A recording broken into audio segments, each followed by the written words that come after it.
Tragjedi në Shtetet e Bashkuara të Amerikës, shoferja e dehur vret familjen që po kthehej nga festa e Krishtlindjeve, mbijeton vetëm djali 3 vjeçar.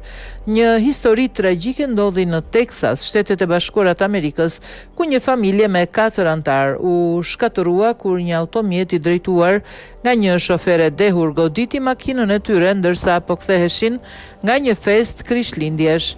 Bilanci tragjik ishte se 26 vjeçari Diego Pena Junior, gruaja e tij 27 vjeçare Lisabeth Rodriguez Contreras dhe vajza e tyre 5 vjeçare Camila Pena humbën jetën, ndërsa i vetmi mbijetuar ishte djali 3 vjeçar Diego. Aksidenti ndodhi në orën 2 të mëngjesit, ndërsa familja me 4 antar po ngiste makinën në një autostradë në Teksas.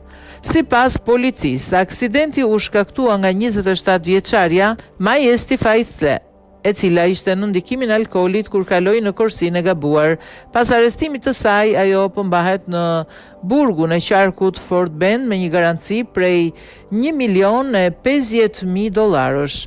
Siç u bë ditur, nën e Biv diqën menjëherë në vendin e aksidentit, ndërsa 26 vjeçari dha frymën e fundit në spital, ku u dërguai plagosur rënd. Sa i përket Diegos, i cili mbeti jetim në çast, ai po trajtohet në spital dhe pritet i nështrohet një ndërhyrje kirurgjikale për të trajtuar plagët e tij. Kjo tragjedi është një kujtesë e dhimbshme se sa shpejt mund të ndryshojë jeta kur ngasi makinën në ndikimin e alkoolit, edhe pse është kaq e rëndësishme të bëjmë zgjedhje të përgjegjshme kur ngasi makinën, tha sherifi Erik Fagan.